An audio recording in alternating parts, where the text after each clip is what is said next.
All right. Hello. We are doing some philosophy mapping today.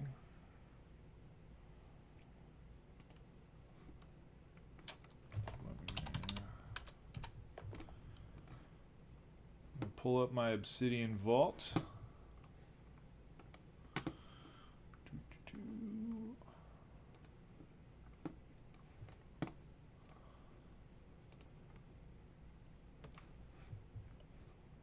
Actually, you know what?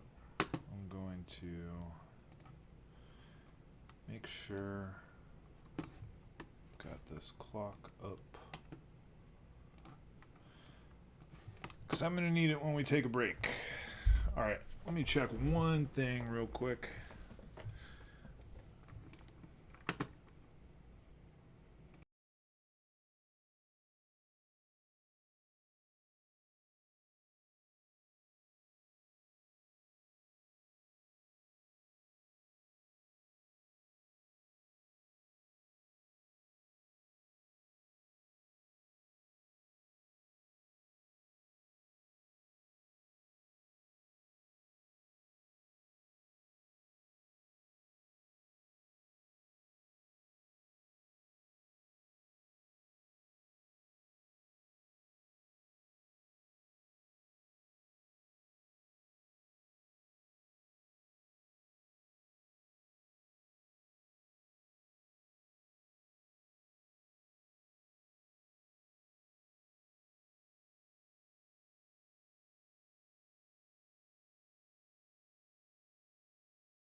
Oh, I just realized I was muted. Sorry about that. Uh, hey, how you doing, Vanch? Hope you're doing well.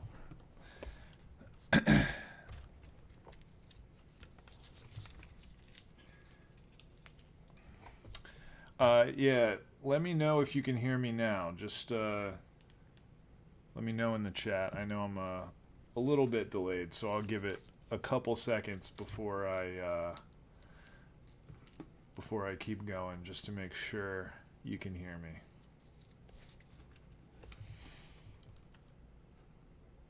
Okay. I assume you can hear me. I'm doing pretty well. I defended my dissertation last week, so now I'm officially a PhD, a doctor. And yeah, I took a while off. I intended to come back to streaming soon, but I was really tired after after doing that, so I took like a week off and just played a lot of video games and did a lot of housework and didn't really think about philosophy a whole lot at all because I wanted to give myself a little break, and now I am back on the grind. Back on the grind. So today, I didn't have any particular congratulations. Thank you very much. I appreciate it. It has been a day that has been in the making for a long, long time. Wofez, good to see you. Thank you. I appreciate it. So, yeah, big achievement. And you know, I'm feeling proud of that and happy about it. And you know, had to take a little bit of time off just to chill. I did a little bit of unrelated writing. Worked in the garden a little bit. Our tomatoes are coming in. Our peppers are coming in. We had a cherry pepper come in, and man, it was tasty. So yeah, a lot going on. I am curious. You know, the chat's already pretty active here. I'm curious if there's anything in particular you all would like to take a look at. My basic plan is to just take a look at our graph that we've been constructing here and maybe clean it up a little bit. I need to figure out how to add tags and stuff. So like, for example, anyways, I'll figure out how to add the tags. But anyways, in the meantime, I'm curious if there's anything in particular you guys want to do, because otherwise I'm just going to sort of piddle around on the graph and just go where I end up going. Let's see, how to add tags in Obsidian. So you use a hashtag. So let's do this. Hashtag movement. Okay, so that created a tag. Well, should we call it a movement or an era? Pre-Socratic era, pre-Socratic movement, pre-Socratic school. There's multiple schools within the pre-Socratic era, but okay. Already got a big question here. Before you continue, I'd like to know your views on theology, like which religious theology do you find interesting? So, I study in the context of Roman Catholicism is where most of my training has been, even though I'm not myself Roman Catholic. That said, I find Roman Catholic theology extremely interesting, especially in the 20th century. So thinkers like, for example, Karl Rahner uses a lot of phenomenology and a lot of like Kantian categories to think about experience and revelation and things like that. in theology more broadly. So one of my teachers, actually, let me see. One of my teachers, John Caputo, has been getting into theology more in the last few years. Originally, he did a lot more philosophy type stuff at Villanova, but he's been doing more theology here since this is kind of his classic book, the Weakness of God. So yeah, I mostly function in the Christian tradition. There's a lot of stuff that's like theology adjacent that I also really enjoy studying. So religious studies, anthropological kind of analysis of different religions and things. I really enjoy reading about Buddhism. I don't really have a whole lot of, I wouldn't call myself an expert in it. So I probably wouldn't teach like, you know, a specialized seminar on Buddhism or anything, but I do often have my students read a little bit of more Buddhist stuff written for a more popular audience. But yeah, for the most part, I stick to the Christian tradition, and in particular, Roman Catholicism. So I hope that's helpful. I really like, one of my favorites is David Bentley Hart. I like his stuff on theology. He's got a translation of the New Testament that's very interesting. Whether or not it is, I don't know what the right word is, accurate maybe, is up for debate, but it's very interesting. I find that sort of single author translations of the New Testament are much more interesting than committee translations. So typically, when you have a new translation of the New Testament, a lot of times it will be produced by like a whole room full of different scholars. So you'll have, for example, maybe a couple archaeologists, a couple of like Greek scholars, maybe one or two theologians, depending on the translation and the purpose for the translation. People who concentrate on Paul, people who concentrate on, you know, Johannine literature. And you'll get everybody in a room and they'll all sort of try to produce a translation that's coherent and that is accurate given everyone's different expertise. But what ends up happening is the really cool insights get sort of shaved off, I guess. It's the same thing that happens with like huge big budget Marvel movies. I don't know if any of you are a fan of Marvel, the Marvel Cinematic Universe, the MCU, right? You know, some of the early Marvel movies were actually quite good, and I still go back to them sometimes. I still love the first Iron Man movie. I love Doctor Strange, right? As the Marvel movies got bigger and bigger, and they needed to had a bigger investment in the movies, the executives were getting more involved, and there's less sort of opportunity for the individual expression of like the director or the cinematographer or whatever, the writers,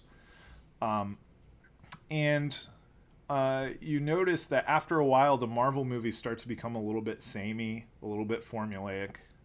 I think the same thing is kind of true in a weird way. I guess the analogy is not perfect, but I think the same thing's kind of true with biblical translations, and also like maybe maybe even with translations of like ancient philosophers and stuff too.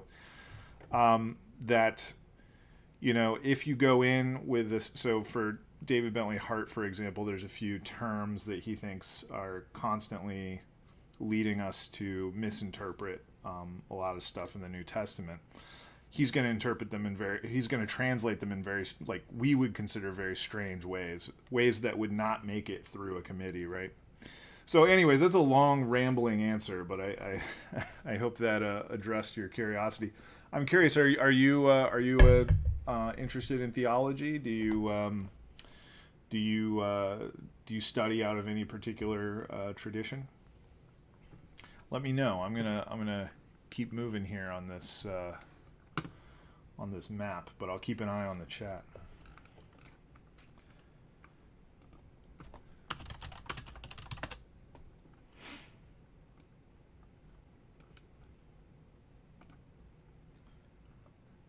Okay. We're gonna change the color of a node in Obsidian.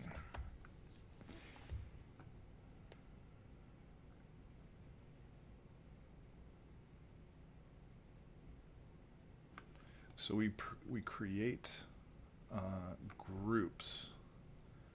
Yeah, this is something I should have figured out before stream. I'm not going to worry about it quite yet. Okay, another one in the chat. Do you think rational interpretation of religion is better, or giving up religion to take up the base philosophy? Do you think rational interpretation of religion is better, or giving up religion to take up the base philosophy? So it sounds like what you're saying is I'm having trouble understanding the difference for you between a rational interpretation, because a lot of people think that rational interpretations of religion do end up becoming secular. I don't think that's necessarily true, but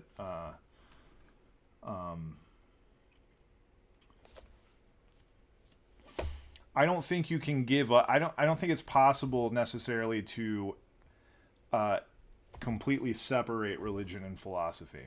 That is my hot take. A lot of philosophers don't like to hear that. But I think, especially, we've been talking about the pre-Socratics. We've been talking about Greek philosophy. We've talked a lot about medieval philosophy. I think there are always going to be some assumptions in philosophy that are religious, even if the religious assumptions are, might we say, like atheistic, right? So yeah, I don't know if it's possible to take up a philosophy completely separated from the religion. That said, I do think like we should definitely in religion, we should definitely be open to religion changing. So for example, in the Christian tradition, we have a kind of a lot of aspects in the Bible that are like very time bound, very culturally bound, and don't map well onto our current society and our current understanding of things. I think we talked in this stream a couple weeks ago about like cosmology, and yeah, we've got to be open to like reinterpretation. I don't think that necessarily means getting rid of religion though, because I don't necessarily think religion is primarily about religion is an interesting constellation of beliefs and practices and I guess a mode of life, right? And so you can get rid of aspects of a religion, but you're never going to be able to perfectly strip religion of its religious elements, I guess, and be able to isolate a philosophy. You have an interest in Eastern religions, and Hinduism is your religion. Very cool. Very cool.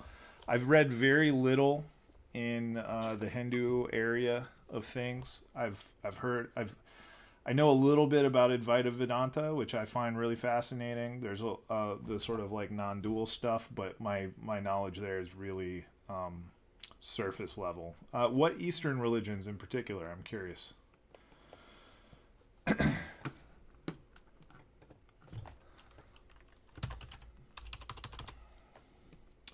I'm not going to worry about these tags.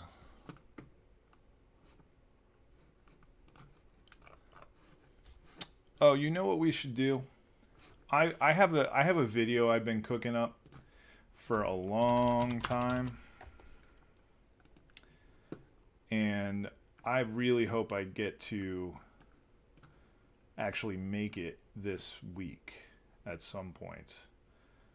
Let me see if I can find it. Yeah. So the video I'm cooking up is called Read Philosophy Books Like a Scholar. And, you know, my devoted fans here in the stream, you guys can get a little preview of this first. This might be a good sort of reintroduction to, let's do,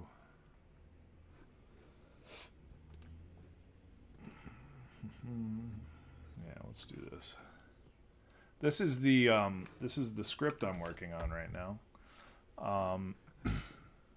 And it'll probably change, but I'm actually going through and trying my best to give an account of how to begin to read philosophy books in the same way that you might be able to after having like some college education in the subject, for example. I don't actually think you have to go to a university to learn how to do these things. I just think this knowledge is not very widespread out of university. I think universities in general cultivate a certain habit of reading. I think you can get that without necessarily going to college, or if you're in college, I can give you my approach here and maybe it will help you. But this is my goal here, is to be able to just sort of from ground zero, from level zero, right, move up a little bit and be able to have a more holistic understanding of Western philosophy. So the Buddhist Shunyata is followed up by the, well, I'm not going to try to pronounce it. And then Advaita Vedanta further evolves into various branches, since it's connected to religion developed here. Jainism, I find it interesting. That'll be very helpful, sir. Okay. Who am I? Yes, that is an important question. Are you at all? That's another question, right? Somebody like David Hume and even a lot of Eastern philosophers, we've been talking about Eastern philosophy, might say that you actually, there is no such thing as a self, right? Maybe. But assuming there is, even people who believe there's no self, they still speak as if there is one.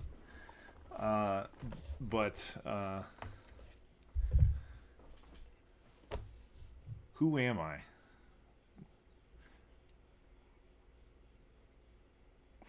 Anyways, yeah, that'll get you thinking, won't it? One of my favorite books, and you'll find it recommended a lot on philosophy YouTube, is the Nicomachean Ethics by Aristotle. I'm looking for it. I'm always looking for books. They're always in different places every single time I sit down. Anyways, Aristotle's Nicomachean Ethics, for example, is about how to kind of build yourself, almost, how to develop virtue. And I think I really want to do some videos on the Nicomachean Ethics, because it addresses both the question of not only who am I, but how do I become who I want to be, right? How do I become happy? And I think ancient philosophy is so good for this, especially the Hellenistic schools, right? Doing philosophy as a way of life. I think, also, this is random, but my wife 3D printed me as a gift for my dissertation defense. I don't know if you can see it. It's a little bust of Aristotle, and so I keep it right here on my desk. So very fun little addition to my clutter here. But yeah, so my goal with this video coming up, I thought I would have already published it by now, but I haven't. Life's been a little busy. I hope to publish it sometime in the next week or so. But my goal is to be able to give you the tools that you need to be able to approach philosophy books with a deeper understanding. So, like, with a little more confidence. Because I think a lot of people for example, will go to if they're interested in philosophy. First of all, they probably if you're very new, that looks cool. Thank you, I appreciate that. I will tell my wife you said it, that her 3D printed bust of Aristotle looks cool. The problem is a lot of people when they begin to be interested in philosophy, they don't know exactly what the whole sort of Western philosophical tradition, at least they don't know what it's about, and so they'll pick up a random book. Let's say they pick up David Hume, right? Or you pick up Kant or somebody. You go into a bookstore, you pick up a book, you say, this looks like an important philosophy book, you buy it, you go home, and you start flipping through it, and you realize you have no idea what's going on, and you're very confused, right? That is the situation that a lot of beginners find themselves in. And it's a perfectly natural situation because you're not born just like knowing the philosophical tradition, right? Now, in a university course, the professor will create a syllabus and they will give you sort of a list of readings, and the lectures will sort of give you the basic concepts of the readings and the historical situation and whatever. But if you're not at a university, you're not going to get that, right? So what I'm aiming to do here with this script is to just give you a framework for being able to kind of teach yourself any philosophy, pick up any philosophy book and be able to at least approach it with a little bit more understanding. So in the introduction, I'm just kind of thinking, what is philosophy? This is my old public speaking teacher used to say, tell them what you're going to tell them, and then tell them what you told them. When will this video come? I hope this video will come in the next week or so. Again, a lot of moving parts. I hoped that it would be sooner, but I'm almost there. As you can see here, though, my script, I originally wanted this to be about a 15-minute video. My script is currently 14 pages. And the last time I timed it out, it was like 40 minutes. So this is getting to be a big video. So I'm really hoping that it doesn't go much further over 40 minutes. But yes, I hope to release it in the next week or so. That's a reason why you think people start with Kafka or Dostoevsky. People who express their views through stories. That can be really helpful, actually, to read philosophical stories. Yes, that can be very helpful because fiction gives you kind of a way in. Oh, the advice about tell them what you're going to tell them. Yeah. So the basic public speaking advice is if you're giving a speech or you're giving a presentation, in the introduction, you want to explain exactly what you're going to say. And then in the body of the speech, you want to say everything that you want to say. And then in the conclusion, you want to recapitulate everything you said, right? So you have a short introduction, a short conclusion, and the short introduction previews the body of the speech. The body of the speech obviously is the body of the speech, and the conclusion recapitulates the body of the speech, right?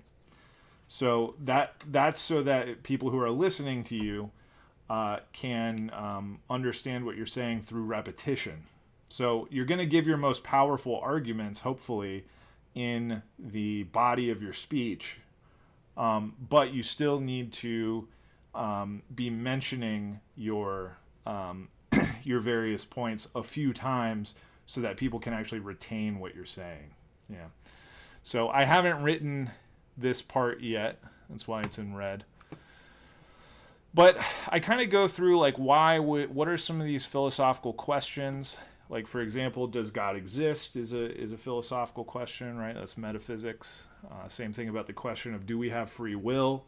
I don't know if free will is like as big of a deal as it used to be. When I was in undergrad, the whole like sort of Sam Harris new atheist crowd was around and kicking, and the question about free will was a big issue. I think Dan Dennett also was a big philosopher in that scene. I haven't heard as much about it, but it might just be because I'm reading other stuff these days. Is the world fundamentally meaningful, or is life absurd? That's another question. I know a lot of people in my chat like existentialism and Camus and stuff, so that might resonate with you. The question of whether or not it's possible to be happy, right? That is another big one. That's why I like Aristotle so much, actually, is because he deals with that question really well, I think. And then the ultimate question is, why is there something rather than nothing, right? A question that I don't think can really truly be answered philosophically, at least, but that does inspire a lot of wonder and awe, and that's where philosophy begins in a lot of cases, at least, I think.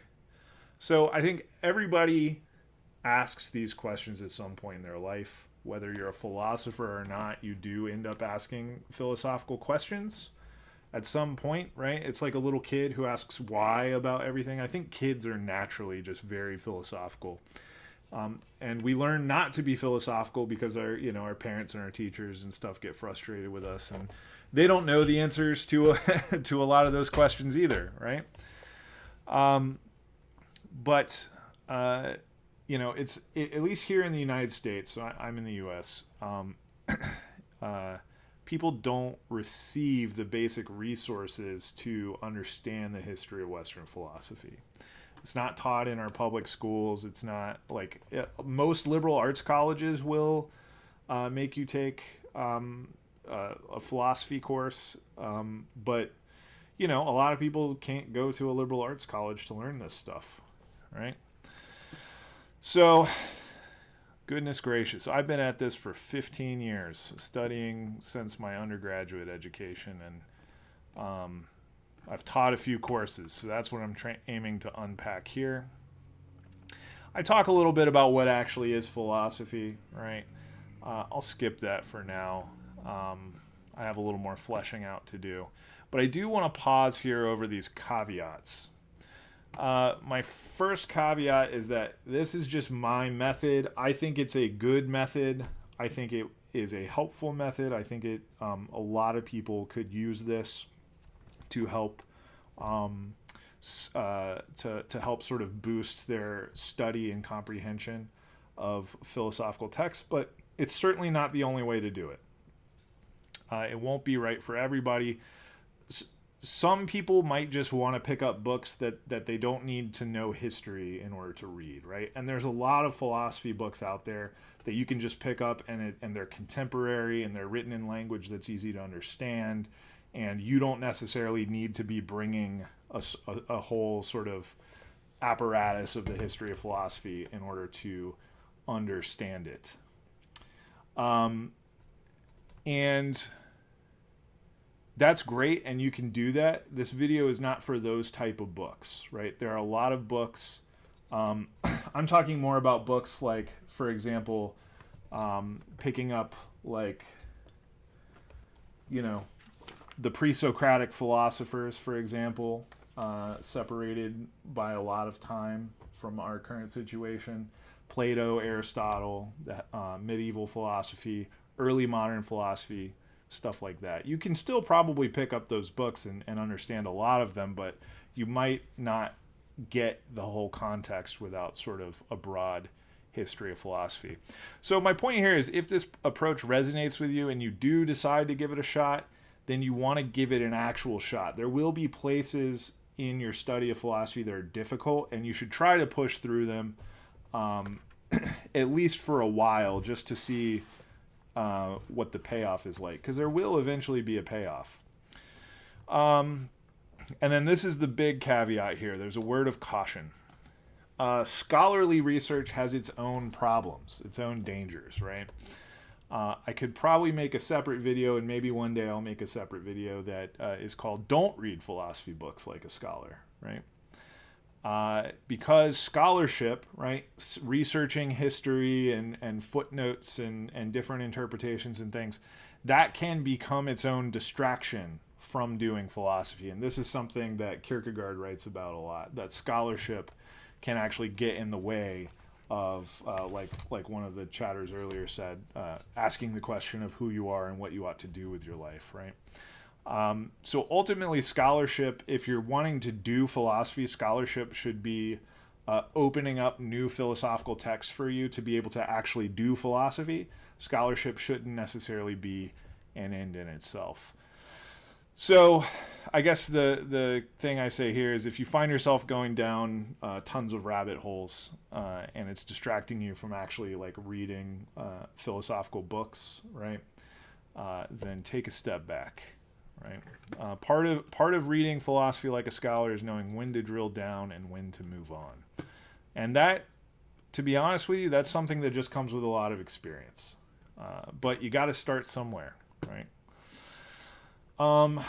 Okay, I'll take a quick look at the chat and see where we are. Just curious, have you pursued philosophy solely as your path? Not really.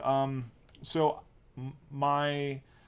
the thing about philosophy, a lot of people think that liberal arts majors are unemployable and that philosophy is a useless degree and stuff. Philosophers actually can get hired in a variety of roles. So for a while, I was working as a copy editor.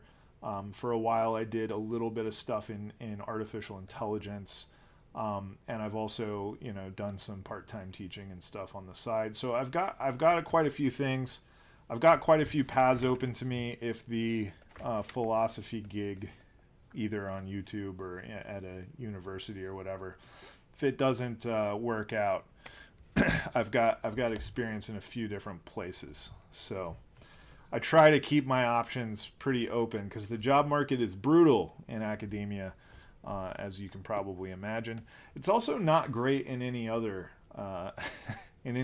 field. The tech layoffs keep happening. So it feels like there are very few safe bets in terms of jobs and careers. And the newest thing, or not even the newest thing, it's something people say a lot, is, hey, you should go into trades or whatever. I feel like a lot of people are going to go into trades, and then eventually there's going to be a surplus of labor in the trades, right? And finally, one day, there's just not going to be enough jobs, and we'll have to actually discuss how to make this planet livable without everybody having to work 40 hours a week. That's just my opinion. Okay, so the process of interpretation. This is what I think is is at least one big hurdle for a lot of people approaching philosophy. So interpretation, I'll just read this here. The common sense of interpretation is that an author has an idea in their head, and you read the words and you understand the idea that was in the author's head, right? And a lot of times if you're having trouble understanding the idea, then people will either think that the author is a bad writer or that they're too stupid to understand the idea that the writer had in their head, right? And sometimes people are bad writers. That's true.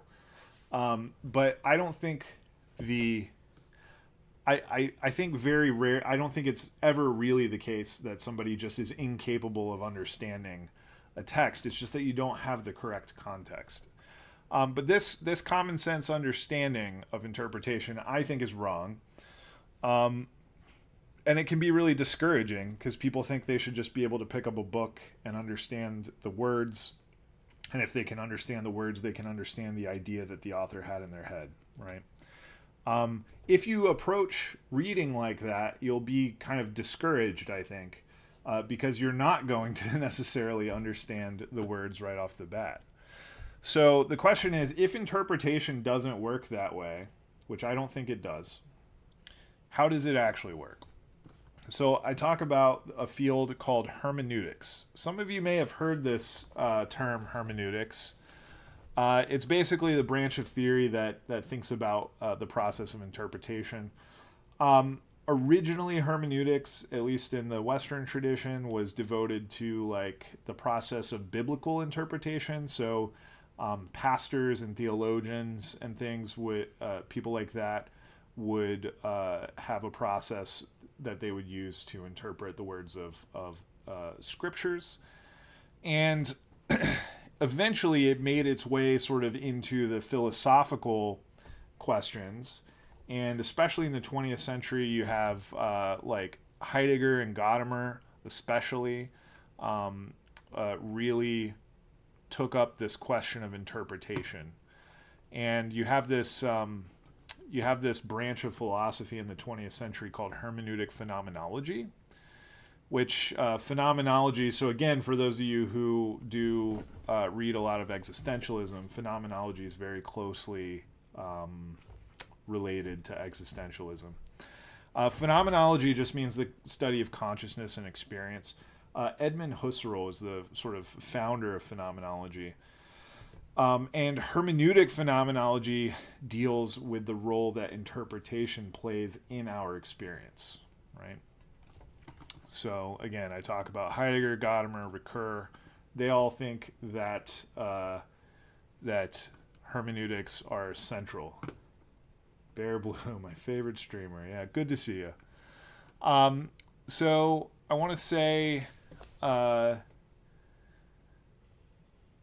I use an example here, which we'll skip over because it's not that important for the stream. But the idea that you pick up a book and it isn't what you thought it was. The hermeneutic circle is basically the idea that your presuppositions allow you to understand a text. As you begin to understand the particular parts of the text, that changes your presupposition about the text, right? And so you have this circle. You understand sort of the whole thing. So you pick up a book, let's say this book here, you can't really see it, but it's called The First Philosophers, the Pre-Socratics and the Sophists, right? And you pick up this book, and you have an idea here of what the entire book is about. Even though you haven't read it yet, you still have an idea of what it's about. It's about the first philosophers, right? You might not understand who the first philosophers actually were, but you have some idea here that this book has to do with philosophy, and it has to do probably with very old philosophy, right? So that's a very vague understanding of the book, but that's what you understand when you pick it up without reading it. Now, as you start to read it, you read the introduction, and it says, okay, well, this takes place in ancient Greece, right? Now, all of a sudden, your understanding of the first philosophers becomes more detailed and more filled out, right? And now you're like, oh, the first Greek philosophers, the first philosophers in the Mediterranean world, the first philosophers in, 6th century BC, right? And the more of that sort of knowledge that you accumulate, the more you're able to engage further with the details of the book, right? So understanding moves in a circle, right?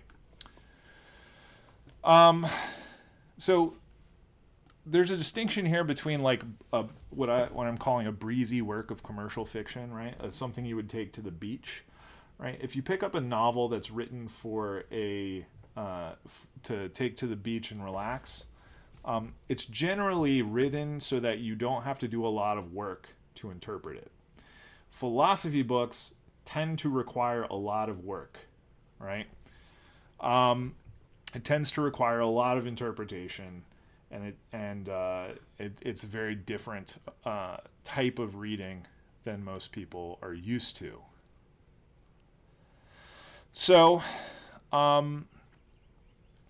basically what I'm saying here is that you have different kinds of wholes. It's WHOLE, whole, like an entire sort of big picture, right? The whole.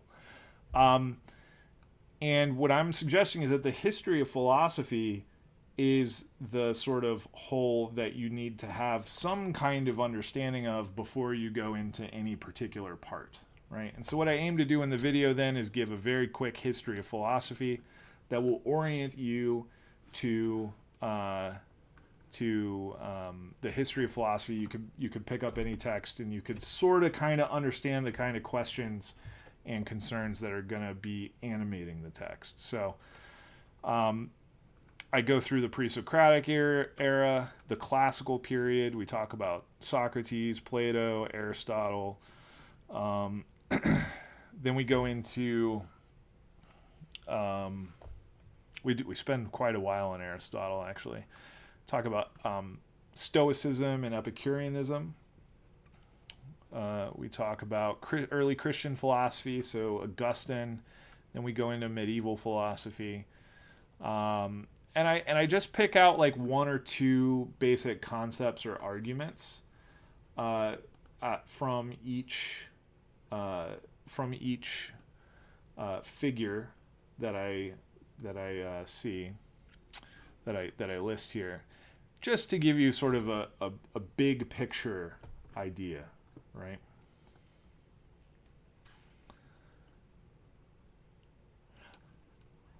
We talk about the Copernican revolution, the move away from Aristotle's cosmology. We talk quite a bit about the Protestant Reformation, which gives rise to early modern philosophy, right?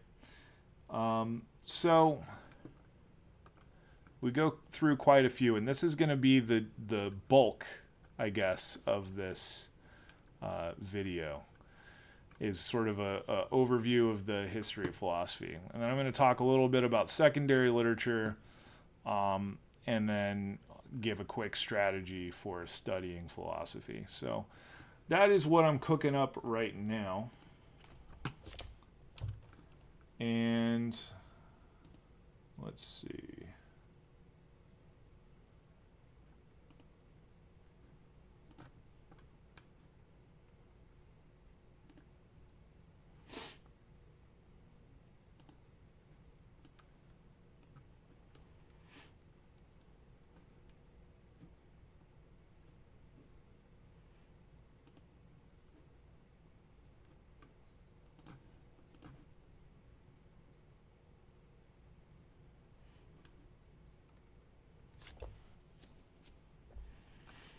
All right.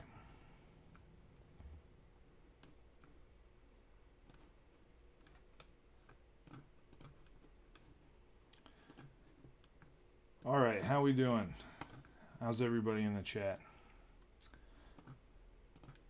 That history of philosophy that we're going through, like that section of the history of philosophy, it'll probably take about 30-ish minutes or so in the video. That's the most important part, because that gives you kind of the context for understanding any particular book or author.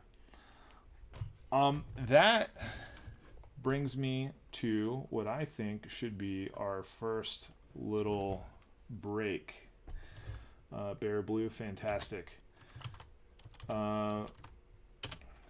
Thanks for watching. I'm going to be back in 5 minutes. Abdul, hi. Hello. You caught me right before a break.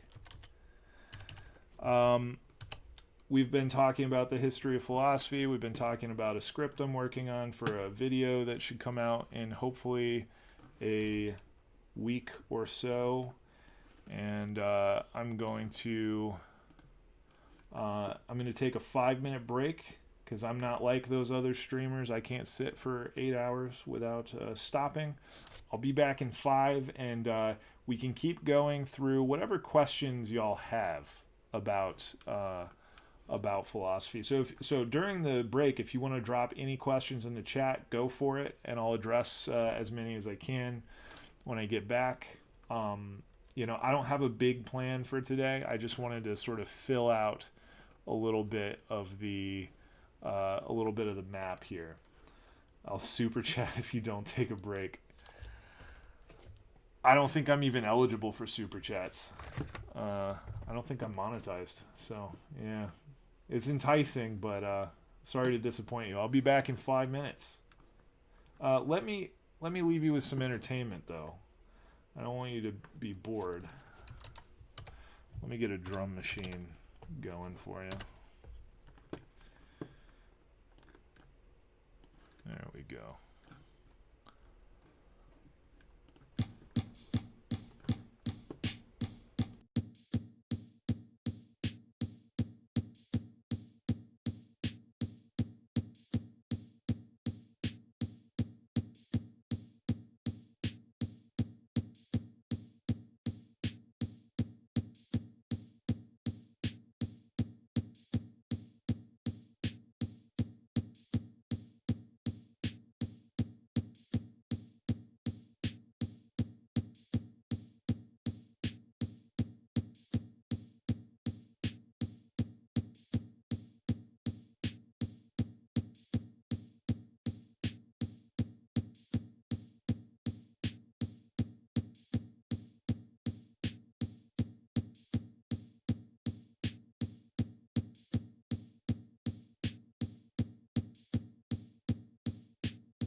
I'm back early.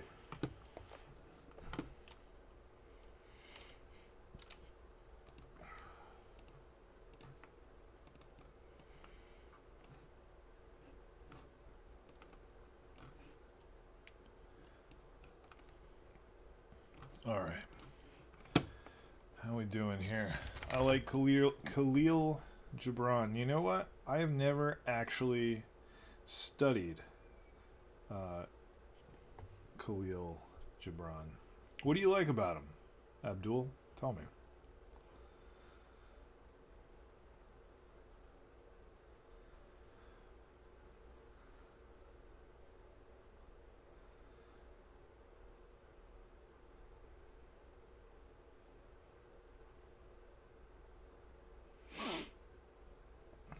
All right. Let's keep going here.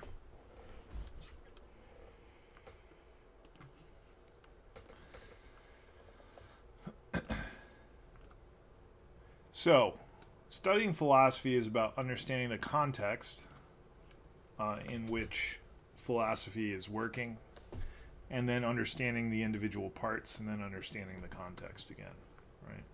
It's this constant circle. How are we doing on time? So it's been about an hour.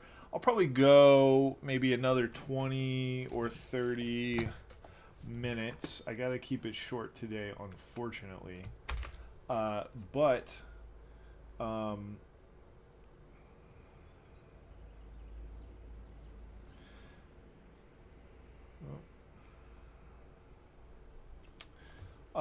we can talk about whatever questions you have in the chat. Otherwise, I will just keep going here through this web. It's looking a little ugly, but it is useful. We kind of went through the pre-Socratics. It's kind of like this program, Obsidian, is pretty helpful because you can kind of see all the connections between things. I'm still deciding how exactly I should be organizing this map because, like, for example, these like this periodic overview, right? This is just an overview of the history of philosophy. This doesn't need to be on the map necessarily.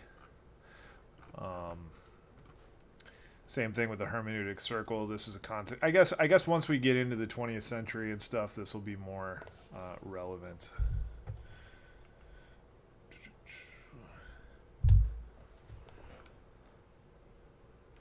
But I'll go ahead and you know what I like to do on stream? Let's bounce around the Internet Encyclopedia of Philosophy.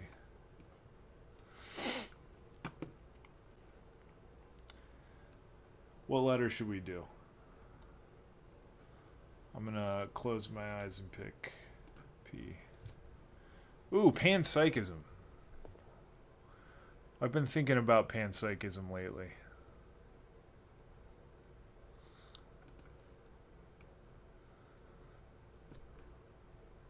Yeah.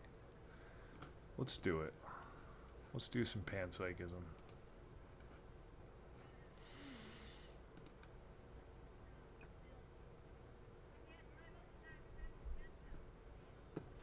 Oh, this is cool. It's like a time-lapse animation.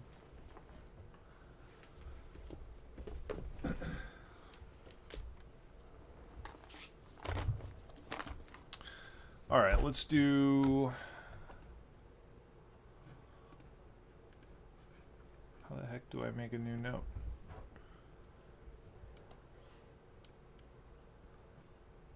Did I suddenly just forget how to use this entire thing?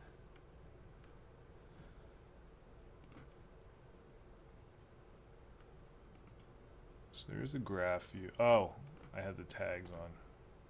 No, that doesn't help.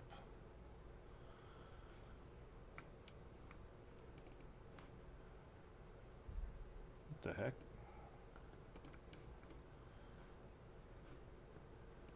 How do I make a... Oh my goodness, how embarrassing.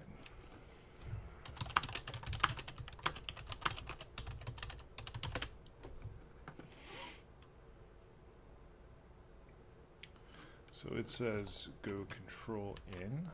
Okay. All right. That does it.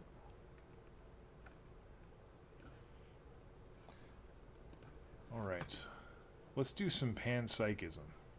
I've got some friends who are panpsychists. I've got a lot of friends who are panpsychists.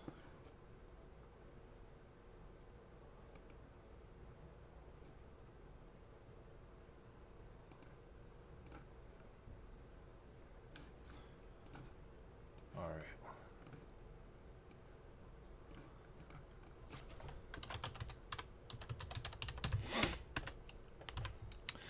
Panpsychism is the view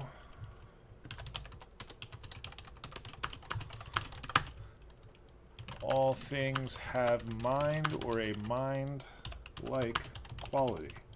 I might be a panpsychist actually.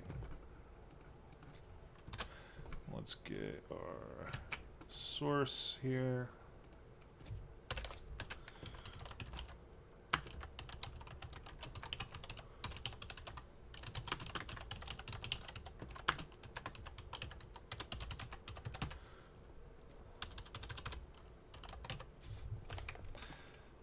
Whitehead, Alfred North Whitehead, I think you could consider him, many people do consider him a panpsychist.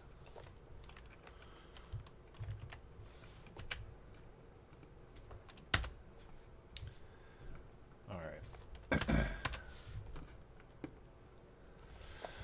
The word itself was coined by the Italian philosopher Francesco Patrizzi in the 16th century. Wow.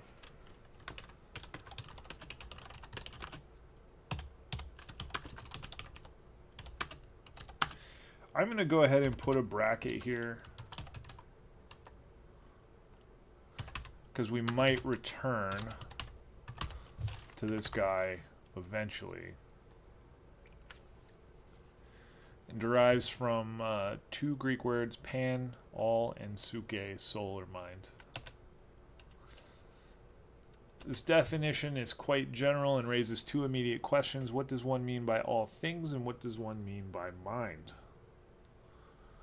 On the first question, some philosophers have argued that literally every object in the universe, every part of every object, and every system of objects possesses some mind-like quality. Other philosophers have been more restrictive, arguing that only in the certain broad classes of things possess mind, in which case one is perhaps not a true panpsychist, or that at least the small parts of things, such as atoms, possess mind. The second question is, what is mind? Is more difficult and contentious. Here, panpsychism is neither better nor worse footing than any other approach to mind. It argues only that one's notion of mind, however conceived, must apply in some degree to all things. Okay. So, two questions here. How broadly does the pan apply? And what is mind? So with panpsychism, I've heard it described that, for example, all atoms or electrons or whatever can have some type of consciousness or proto-consciousness of some kind. But that doesn't mean that, like, basketballs are conscious as basketballs, right? It doesn't mean that this remote control understands itself as a remote control. It just means that, like, the fundamental fabric of reality has a mental quality to it, or a mental aspect. I think, so this is new information to me, this 16th century origin.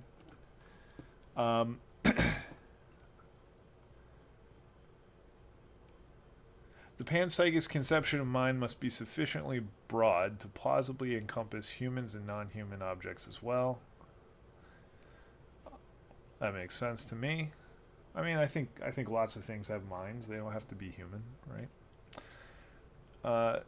Panpsychists typically see the human mind as unique, a unique, highly refined instance of a more universal concept. So we might say that human minds are a unique, refined version of mind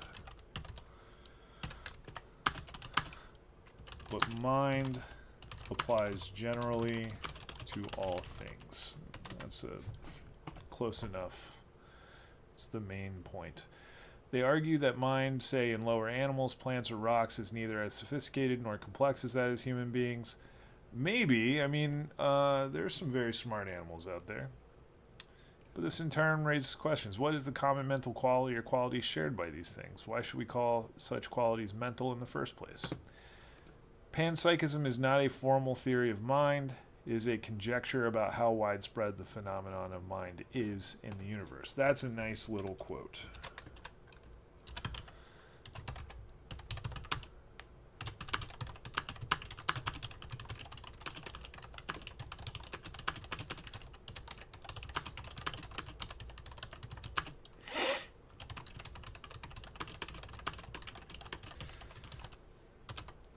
So, panpsychists don't necessarily have a particular view of mind that every panpsychist holds, right? They just, the term panpsychism just means that mind is widespread, the phenomenon of mind is widespread in the universe. Panpsychism as a position doesn't define mind, but many panpsychists do define it. Although, the point here is that when a panpsychist is defining what mind is, they are doing a specific formal theory of mind, but that's not necessary for them to be a panpsychist. Panpsychism is more of an overarching concept, a kind of meta-theory of mind. I don't know. Meta-theory of mind? I don't know. Maybe. More details are required to incorporate it into a fully developed theory of mind. Okay, a view such as panpsychism seems perhaps unlikely at first glance. In fact, many contemporary philosophers have argued that panpsychism is simply too fantastic or improbable to be true. I don't know how you could say that. Maybe I'm just too Spinoza-pilled these days. I don't know. But, I mean, people have no problem saying everything is physical, but, I don't know. I think the idea of physicality is just as much of a mystery as mentality. I don't know. There's actually a very long and distinguished history of panpsychist thinking in Western philosophy from its beginnings in ancient Greece through the present day. Some of the greatest names in philosophy have argued for some form of panpsychism or expressed strong sympathy toward the idea. Notably, as we progress in the 21st century, we find the beginnings of a philosophical renaissance for the subject. Once again, panpsychism is finding a place in the larger philosophical discourse and is being explored in a number of ways. All right, let's just take a quick view here. The concept of panpsychism, we kind of covered this in a very broad way, but we'll take a look. The historical overview, which you can guess, that's where I want to go. We've got ancient, Renaissance, 18th, 19th century, and 20th century. Funny enough, very little, if any, medieval, properly medieval thinking there, but I guess that makes sense. I think the influence of Christian metaphysics would make panpsychism maybe not a natural fit. I don't know. I mean, I think personally panpsychism fits really well with a lot of the Christian view of the cosmos, but we'll see. Arguments for and against panpsychism versus emergentism. So my understanding of emergentism is just that mind emerges from different configurations of matter. So mind is an emergent property from a more fundamental physical property, maybe. All right. All things possess mind or have a mind-like quality.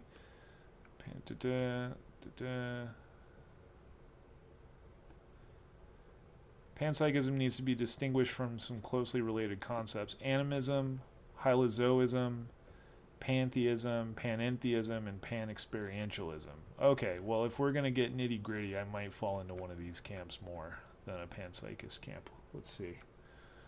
Animism is the view that all things possess a fully developed intelligence and complex conscious-like spirit. Okay, it is a I don't know enough about different definitions of animism to know if this is right, but I'm just gonna assume that it is. This is a reputable source. It is a concept arising more from mythology than philosophy, and a few panpsychists attribute human-like or godlike consciousness to all objects. So it sounds like there are a few panpsychist animists these days, huh? Hylozoism is the theory that everything is alive. This concept originated in ancient philosophy when the notion of life was less well understood, and hence easily conflated ideas of spirit and mind. Thus, when past writers argue that everything is alive, or as we saw in Thales, everything is full of gods, we are justified in interpreting this in a panpsychist light. The term has been used sporadically, even through the early 20th century, but based on our current understanding of living organisms, it is less useful or appropriate today. Okay, animism on this definition, I'm giving it like a 3 out of 10. Nah, a 1 out of 10. I don't think this is correct. Like, I don't think this is a correct view of the universe. Hylozoism, I think, seems very plausible, on the other hand. Everything is alive. That's very close to what I kind of think intuitively.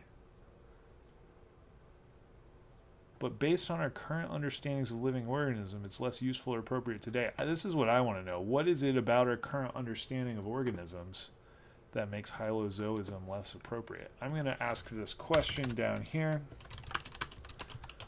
And I'm going to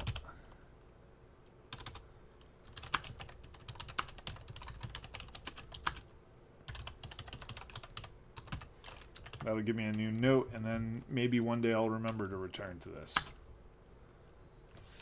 Our current understanding of biology that makes hylozoism less appropriate today than it was in the past. Okay. So we need to go here. Panpsychism is not animism. It is not hylozoism. It is not pantheism. Pantheism identifies everything collectively with God as a single unified being. For the pantheist, the universe itself is God. You know, Spinoza said God or nature. In general, this says nothing about individual things nor about the nature of mind, and hence has no direct bearing on panpsychism, though some panpsychists do equate God with the cosmos and hence are pantheists as well, Spinoza being the prime example. Spinoza was a... so pantheism, Spinoza, for example... so we could say here that pantheism can, we'll say, entail panpsychism, but they aren't exactly the same thing. Alright, panentheism is the view that God penetrates or is in everything. Again, this typically assumes a single unified God whose omnipresence is taken as the spirit in all things. Such a view is actually close to the standard Christian position where the Holy Spirit dwells everywhere, but because it offers a notion of spirit as part of a unified God and not as a spirit of the thing itself, is not a true form of panpsychism. Okay, so this author is taking issue with the unity of God as being the thing that distinguishes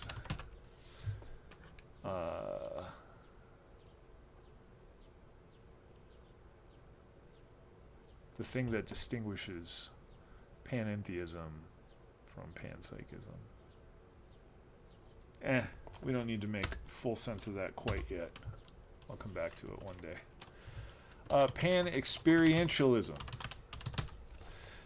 Pan-experientialism is a term invented by process philosopher David Ray Griffin in the 70s. It holds that everything experiences or is capable of experiencing.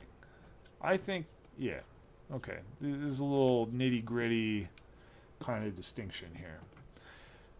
Of the above terms, only pan-experientialism deserves to be considered as true panpsychism. Okay, so pan-experientialism is panpsychism. The others are either archaic or irrelevant, and due to the prominence of process philosophy over the past few decades, pan-experientialism is perhaps the most widely discussed form of panpsychism today. All right. David Ray Griffin, Process Philosophy, 1970s. For those of you that aren't familiar, process philosophy comes from Alfred North Whitehead is really the main guy. He worked with Bertrand Russell on the Principia Mathematica, and then went off and started doing metaphysics. And the book Process and Reality is where you will find a lot of great stuff. Very, very difficult read, but a very rewarding one. Okay, the process view of panpsychism raises the third issue. I'm not going to get into this nitty gritty detail.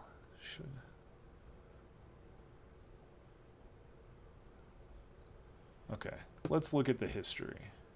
Okay, Anaximenes, we know these pre-Socratics, right?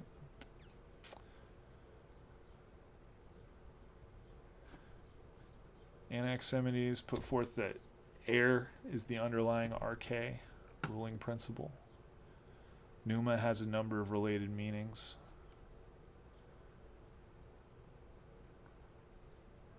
Okay, so this is kind of like a certain kind of reading of Anaximenes could be panpsychist. Let's look here. Panpsychism is an ancient concept in Western philosophy, predating even the earliest writings of the pre-Socratics. It was, in fact, an essential part of the cosmology into which philosophy was born. Okay. That's an interesting note to take.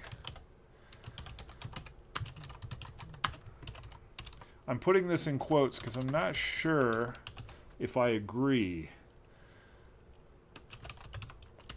As sort of a history-centric scholar of philosophy, I really don't want to call things panpsychism before the term was actually around, but I understand what this author's trying to do, so I'm going to roll with it for now. We'll argue about it later. Okay, we see evidence of this at the very beginning of philosophy in the few remaining fragments of Thales, right? We said everything is full of gods. The man widely regarded as the first philosopher, Thales believed that the lodestone or magnet possessed a soul. According to Thales, the lodestone has a soul because it moves iron. I'm going to just copy this. I love any direct reference we get to Aristotle. So in De Anima, Aristotle gives us Thales' position here that magnets have souls.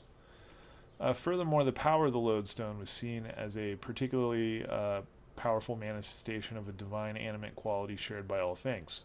Certain thinkers say that the soul is intermingled in the whole universe, and it is perhaps for that reason that Thales came to the opinion that all things are full of gods. Another great little quote from De Anima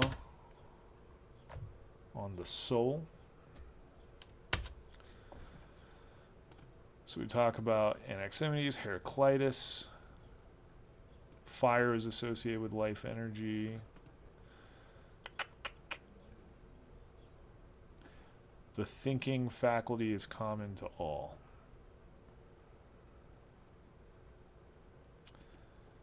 Anaxagoras, envisioned the world as composed of a myriad of substances, but these were ordered and regulated by a single overarching principle of nous, or mind. Nous was a unifying cosmic mental force that was interwoven with the movement and actions of disparate elements. The mind that is ubiquitous is not just some amorphous abstract mind, but essentially like that of animals, that is, of an animated soul or spirit. Just as in animals, so in nature, mind is present and responsible for the whole world. So apparently this is Aristotle speaking of Anaxagoras. This is in the Metaphysics.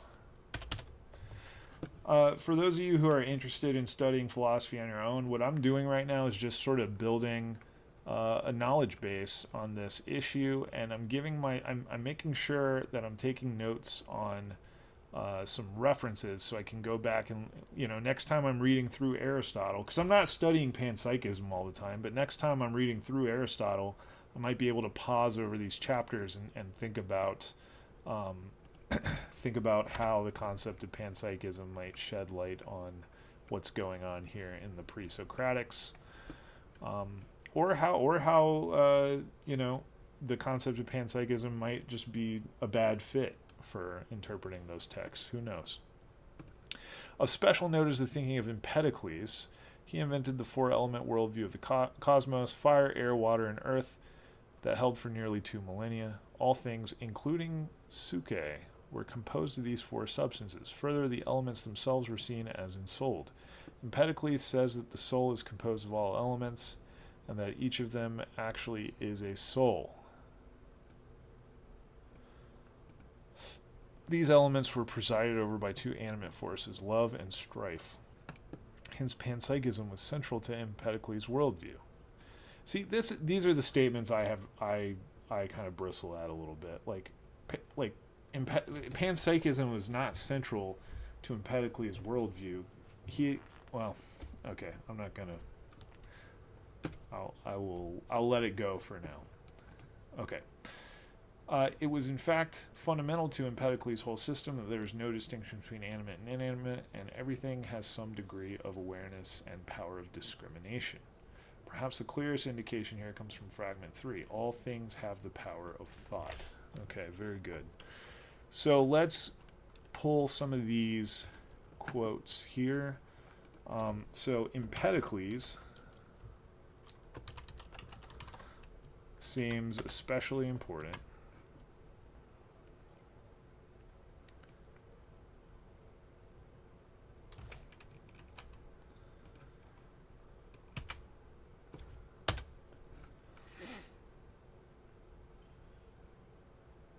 So Guthrie, I want to check and see what this the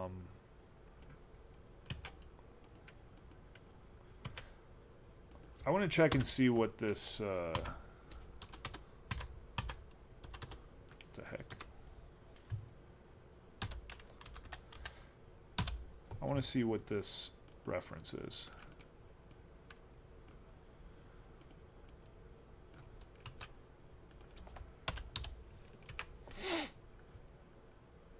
Let's go down. Let's search for Guthrie. History of Greek Philosophy, Volume 1 through 6. Okay.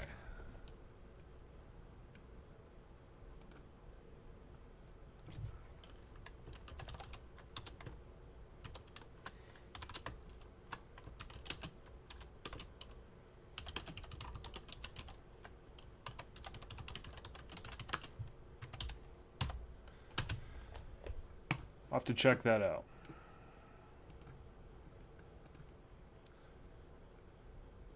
Okay, what are we doing on time? Okay, we're about 4 o'clock. All right.